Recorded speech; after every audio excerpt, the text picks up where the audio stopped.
Pasar Bugis itu ada asraka. Kalau di daerah Bugis. Nah, Barasanji dibilang Makassar. Alhamdulillahilladzi hadana bi'abdihi al-mukhtar man dana ilaihi bi'idni wa kadana hadana labbaika ya man dallana wa hadana Allahumma salli wa sallim ala sayyidina Muhammadin nurika syahri wa madadika al-jari wa jama'ana fi kulli athar wa ala alihi wa sahbihi ya nur. Amma ba'd. Assalamualaikum warahmatullahi wabarakatuh. Alhamdulillah, pada kesempatan hari ini yang utama dan yang terutama, mari kita bersama-sama senantiasa memanjatkan puja dan puji syukur atas kehadirat Allah Jalla Jalal, serta salawat dan salam kita aturkan dan kita kirimkan kepada junjungan kita Nabiuna Muhammad Al-Mustafa Habibina wa Nabiyina Muhammad sallallahu alaihi wa alihi wasallam. Salawat juga salam kepada keluarga, sahabat serta para pengikut-pengikutnya. Alhamdulillah, di kesempatan hari ini kita akan mengangkat satu tema tentang akikah. Akikah. Banyak orang belum paham juga ini. Kadang-kadang orang-orang tua kita lupa menghakikahkan kita. Di dalam kitab ini kullu ulama'i, semua ulama, ya, semua para ulama ya sepakat di sini mengenai tentang hukum akikah. Setiap anak yang dilahirkan,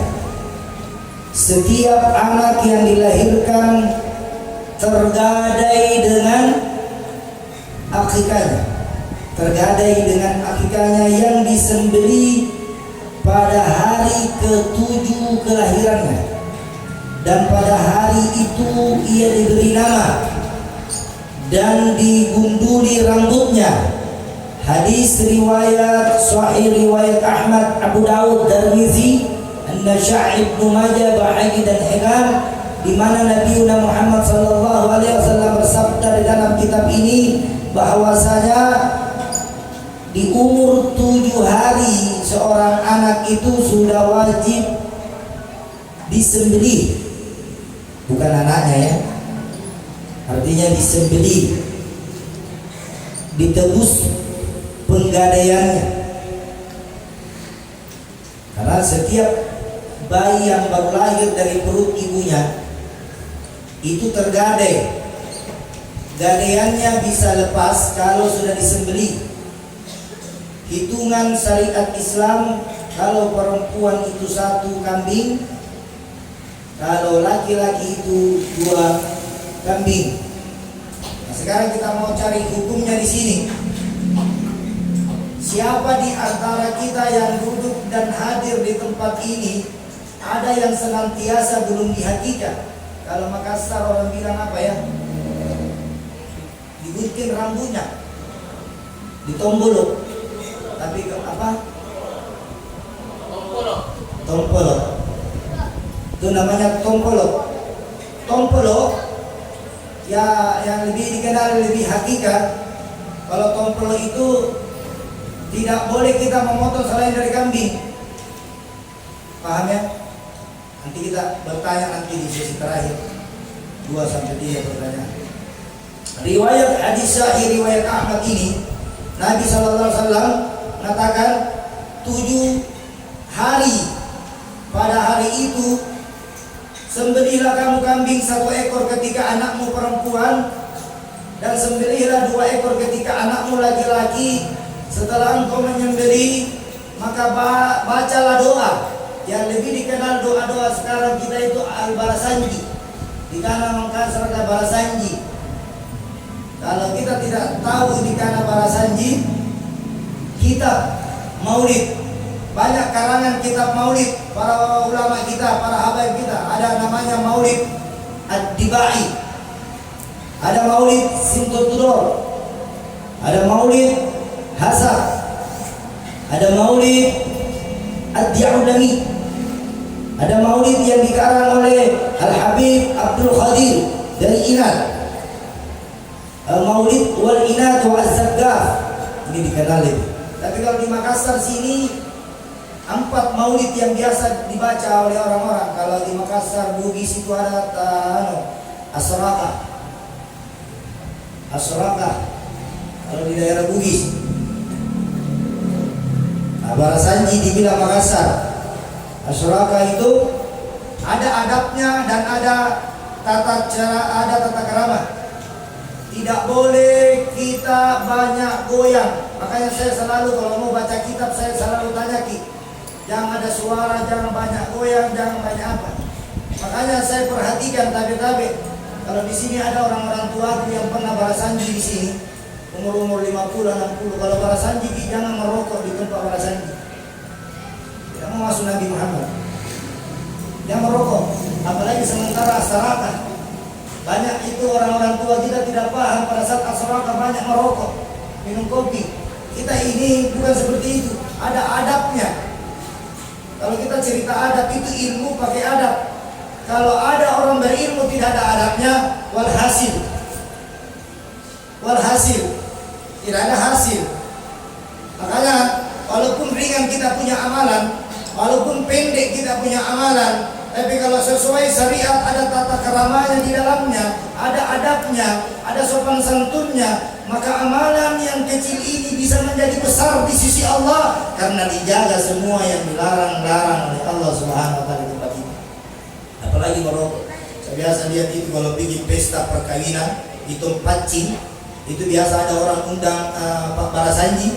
Tidak apa-apa kita undang adat istiadat Makassar, tapi di dalamnya tidak boleh merokok pada saat baca yang jadi ciptakan. Ada dibilang kitab, tidak boleh merokok di dalam. Ada itu lagu yang saya kitab monitor dialog ulama tidak boleh. Jadi ingat kenapa tidak akan masuk di dalam ruangan? Di dalamnya dibacakan maulid Nabi, di dalamnya dibacakan tahlil, tahmid. Sementara ada asap rokok, tidak mana? Rokok di kantong-kantong tak sebenarnya kalau adabnya tidak boleh dikasih masuk di masjid, simpan di luar. Kalau orang mau baca kitab Bara Sanji itu rokok-rokok yang kita bawa di kantong tak itu jangan dikasih masuk di masjid, simpan di luar. Kenapa? Tidak akan masuk barakat Nabi Muhammad kalau masih ada rokok-rokok yang di dalam kantong-kantong kita. Makanya ada syair para ulama mengatakan tidak akan disinggahi rumah yang dibacakan kitab maulid kalau masih ada rokok di kantong. Makanya rokok itu simpan di situ di luar. Semua merokok, bukan dilarang merokok. Artinya tidak boleh membawa rokok pada saat membaca kitab. Haram, bukan dilarang merokok. Tidak ada larangan merokok. Saya tidak mengatakan rokok itu dilarang. Tapi dilarang kasih masuk di kantong itu rokok pada saat hadir di majelis ilmu. Itu hakikat. Terus di kitab yang lain, barang siapa yang anaknya lahir lalu dia ingin menyembelih akikah untuknya, maka hendaknya dia menyembelih 2 kambing yang serupa sifatnya. Jangan dicampur kalau anak laki-laki. Kalau bilang kambing perempuan semua. Jangan dibilang kambing perempuan 1, kambing laki-laki 1, tidak boleh. Kalau dibilang kambing perempuan 2, kambing perempuan 2. Jangan dicampur. Di sini ada kitabnya. Kita coba dengar. Tidak boleh menyembelih akikah untuk anaknya, sementara yang dia sembelih kambing perempuan dengan kambing laki-laki. Kalau kau mau sembelih untuk anakmu laki-laki, kalau kambing laki-laki, maka laki-laki 2. Kalau perempuan 2. Tapi bisa sih kalau anak laki-laki saya sembelih kambing perempuan, bisa. Tidak ada larangan, yang penting menyembelih kambing. Di sini tidak ada dikatakan laki-laki, kambing perempuan dan kambing. Cuma tidak boleh dipasangkan antara laki-laki dengan jantan dengan betina. Itu kita paham tuh, tidak boleh. Terus hendaknya dia menyembelih 2 ekor yang serupa sifatnya. Yang serupa sifatnya kalau serupa sifatnya perempuan, laki-laki, begitu.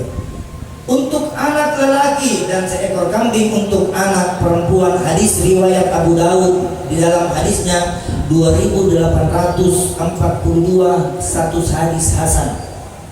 Jadi tidak ada perkara di dalam hadis ini, sahih. Kalau cerita sahih tidak usah lagi. Jadi saya ada anakku belum bisa hakikat di umur 40 tahun. Kalau tidak ada wanita di umur 7 hari anak tak bisa 40 hari.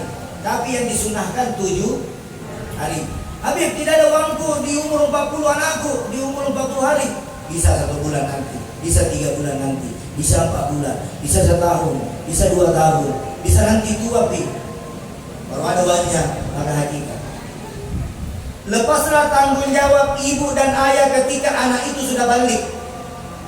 Lepaslah tanggung jawab ibu dan ayahnya menghakikatkan anaknya yang dilahirkan di dunia ini.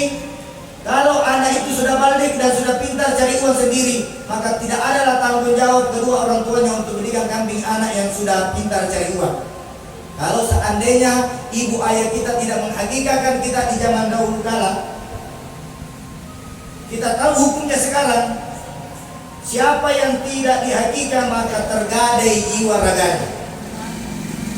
Kalau kita bilang tergadai, mau dibilang kita punya bukan, mau dibilang orang yang menyimpan juga bukan, siapa yang punya? Kalau bilang tergadai, yang punya yang akan menang nanti pada saat dilelang. Tidak ditahu orangnya siapa. Itu. Terus di hadis riwayat yang lain, saya akan angkat lagi hadis riwayat Abu Daud dari Ibnu Abbas. Dari Ibnu Abbas, ia berkata, Rasulullah sallallahu alaihi wasallam bersabda,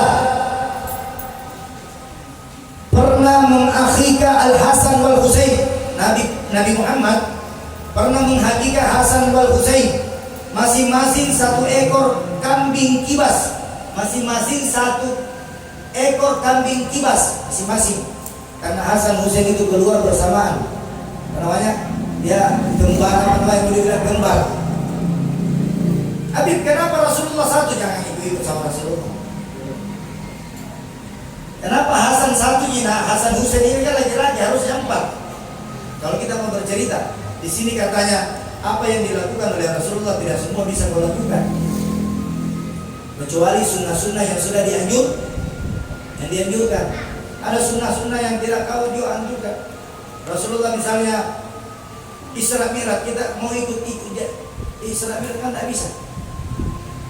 Ya. Rasulullah misalnya kalau sholat dia cium jidat istrinya, bisa. Tapi kalau kita mau sholat cium jidat istri kita, kira-kira batal wudu atau tidak? Hah? Batal wudu ibu. Kalau ada orang mau sholat tiba-tiba istrinya lewat dia cium, batal wudunya. Kalau Nabi dia cium jidatnya istri. Karena Nabi apa? Nabi mempunyai 1 kelebihan. Apa itu? Dijamin masuk surga. Kita ini tidak dijamin masuk surga. Adanya Nabi. Dia cium dia. Terus yang selanjutnya, akikah itu dilakukan pada hari ke-7, hari ke-14 dan hari ke-21. Itu sesuai hadis. Hari ke-7, hari ke-14, hari ke-21. Itu hadis riwayat Al-Bahaqi, di mana hadis ini sahih. Dari Samurah bin Jundab, bahwasanya Rasulullah sallallahu alaihi wasallam bersabda, tiap-tiap anak itu tergadai tergantung dengan akikahnya yang disembelih untuknya pada hari ke-7. Di hari itu dia mencukur, sudah bagi potong kambing, sudah dimasak kambingnya, Mau dimakan, tidak dimakan, sedekahkan. Kalau kita tidak mau bikin acara, akikah itu tidak perlu diacarakan.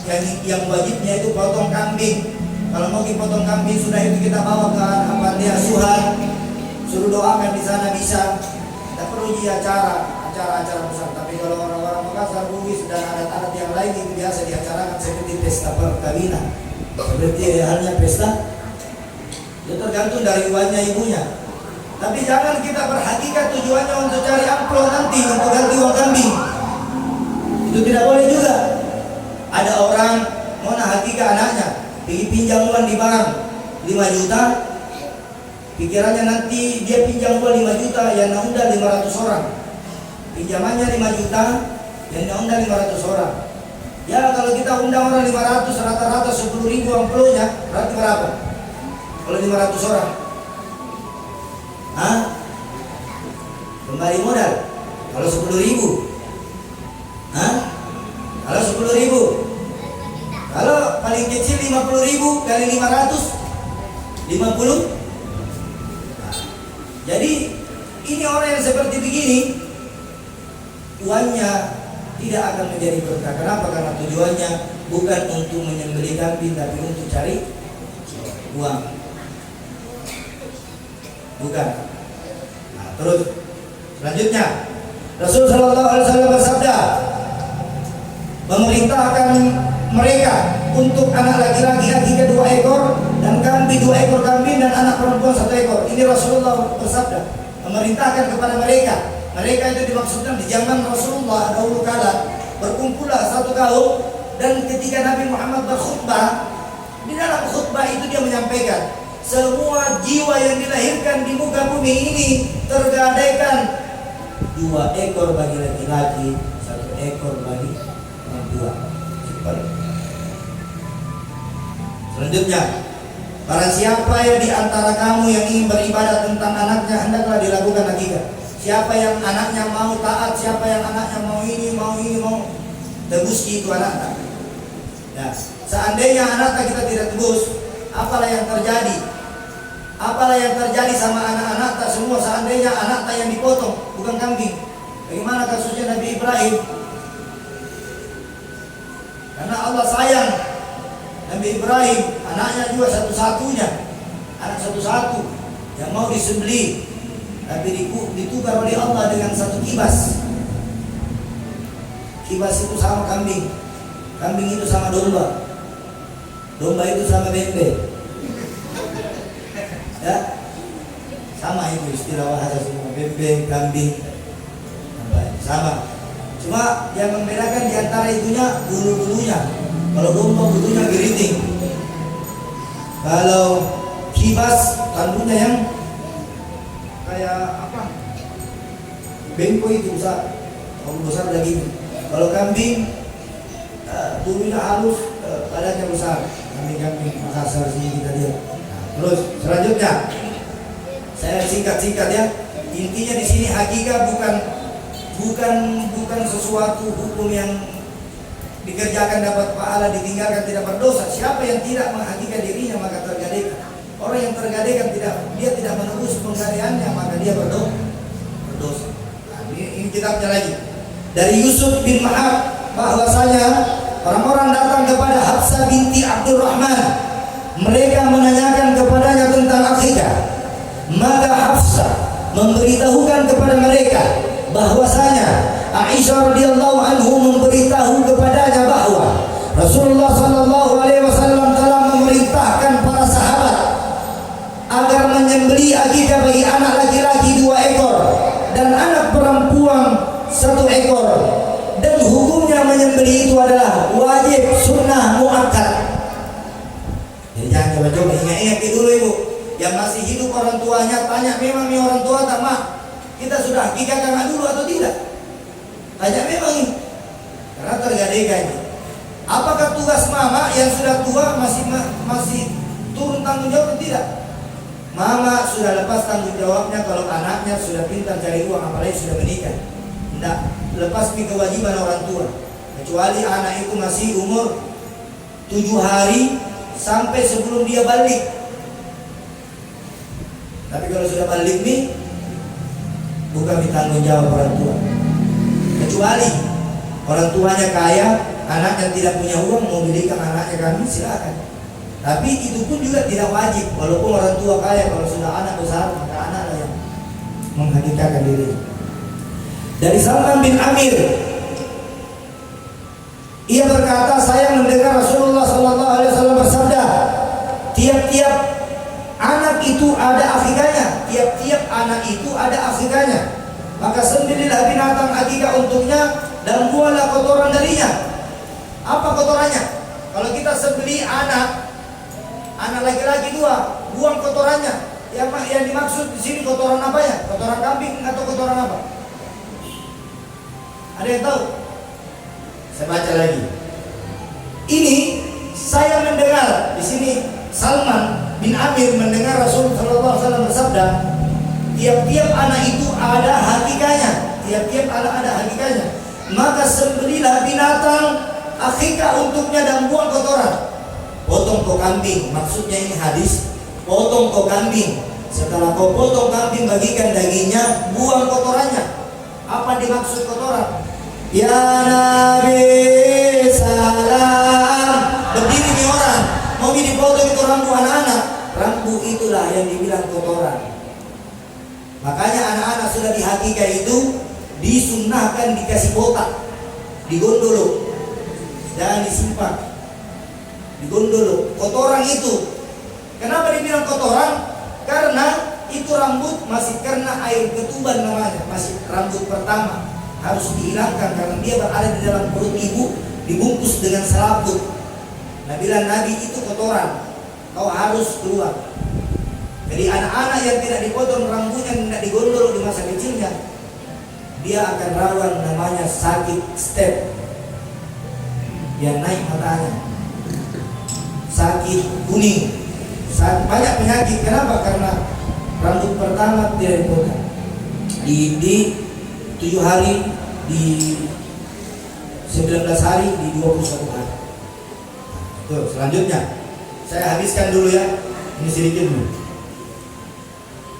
Dari Aisyah radhiyallahu anhu berkata, Rasulullah sallallahu alaihi wasallam pernah berakikah. Rasulullah pernah berakikah untuk Hasan Husain pada hari ke-7 dari hari kelahirannya. Beliau memberi nama dan memerintahkan dihilangkan kotoran dari kepalanya. Nabi memerintahkan untuk menghilangkan kotoran dari kepala Hasan Husain.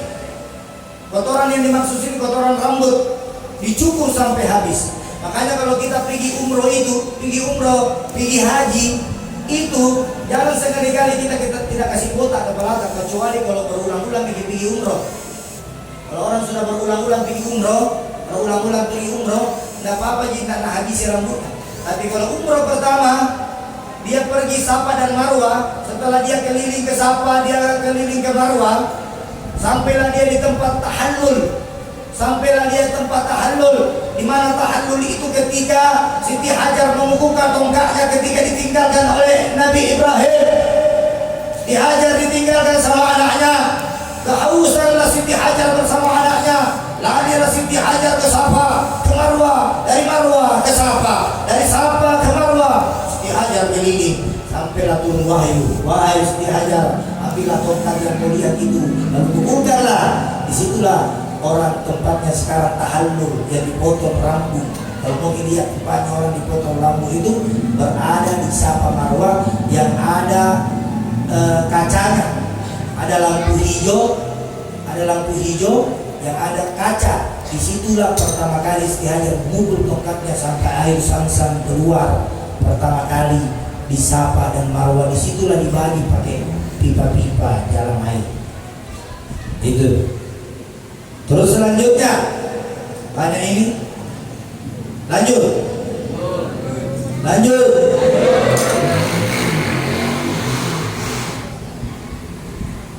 Rasulullah SAW bersabda, memerintahkan, mewajibkan berakikah 2 ekor kambing. Ini hadisnya semua hampir sama.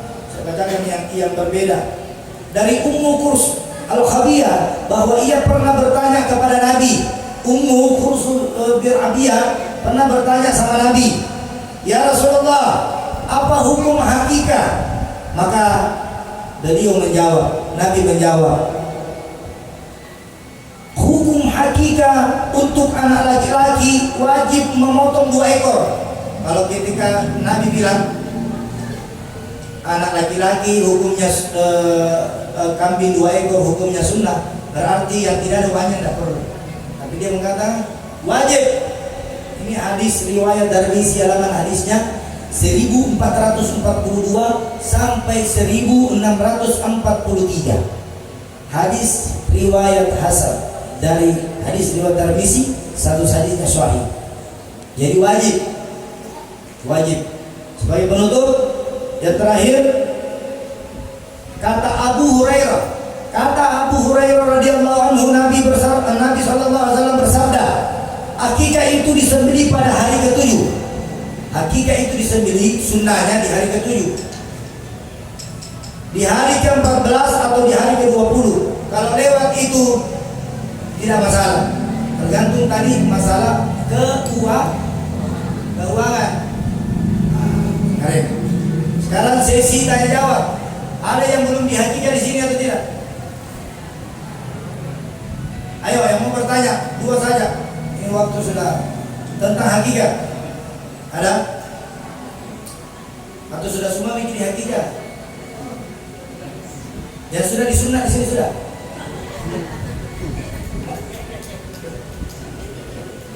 Kalau sunat kan ketawa. Yang dihakikah sudah?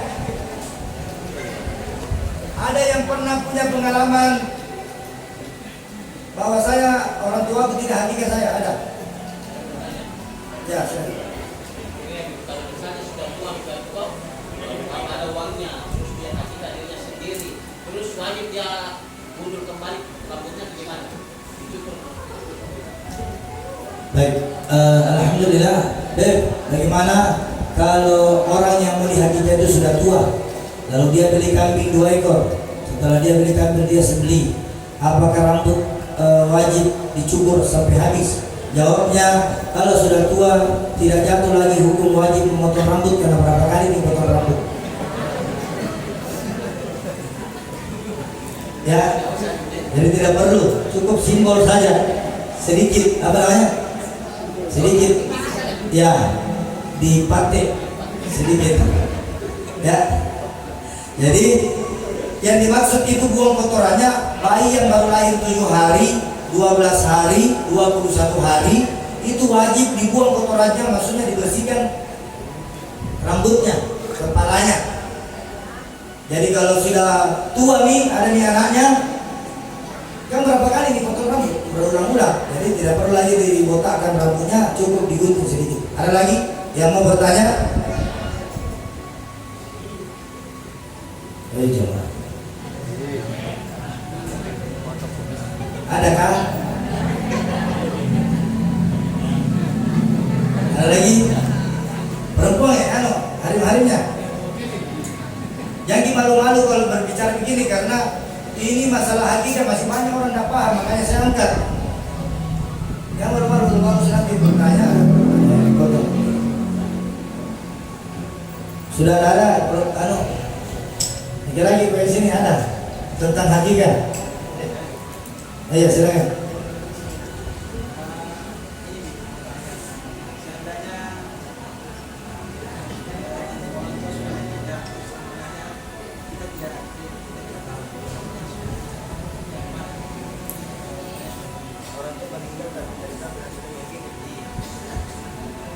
Bagaimana hukumnya ketika orang tua dan anak yang meninggal, tapi kedua yang meninggal ini kita tidak tahu apa dia sudah hakikah, maka itu lepas dari tanggung jawab hukum kecuali mengetahui.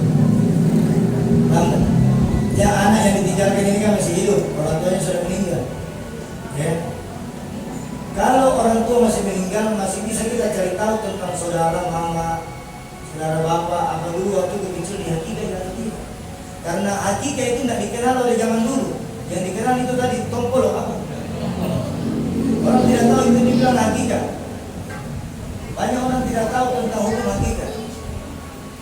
Makanya kalau orang tua sudah meninggal, lalu orang tua itu, lalu kita tidak tahu bahwasanya orang di mana kita bertanya apa saya sudah dihakikah atau belum, mungkin bisa dicari tahu tentang saudaranya mama atau saudaranya bapak, tentang status kelahiran tak dulu apakah sudah dihajikan atau tidak. Seperti itu. Kalau sudah tidak ada habis maka lepas dan tanggung jawab. Lepas hukum. Dan makanya itu dulu kan tidak ada dibilang akte kelahiran, tidak ada itu namanya dulu itu akte lahir. Baru itu muncul dibilang akte lahir. Karena banyak orang yang kalau umur 70-an itu mungkin 80-an, 70-an, 60-an itu mungkin dia dilahirkan bukan di rumah sakit, di dukung apa? Dukung beranak.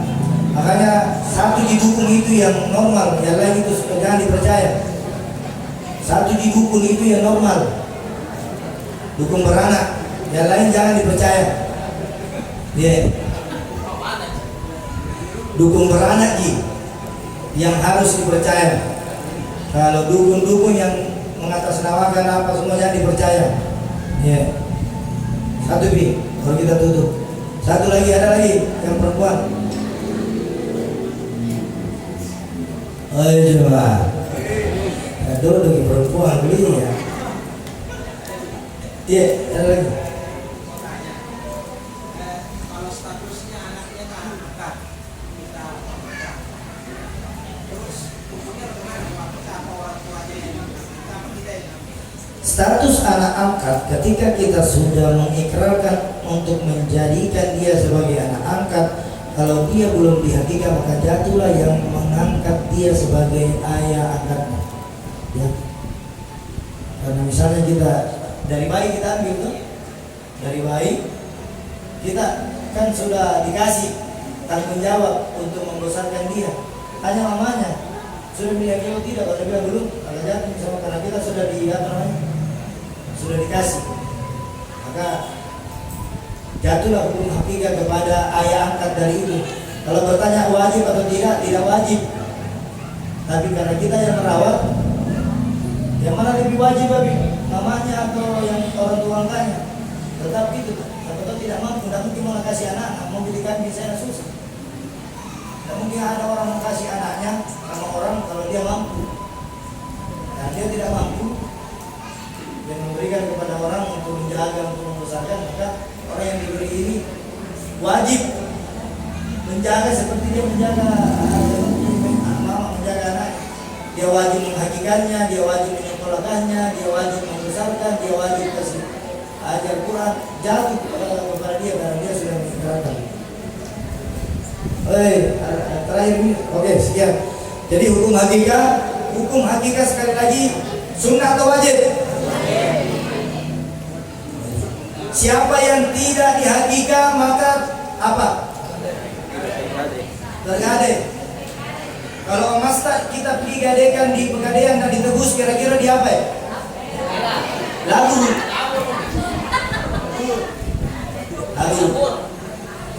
Ya, jadi ingat-ingat sebentar pulang di rumah tanya semua yang mamanya masih hidup, yang tidak tanya ibu tanya kamu raya sudah mau dihakikat atau tidak. Tompolo itu beda dengan hakikat.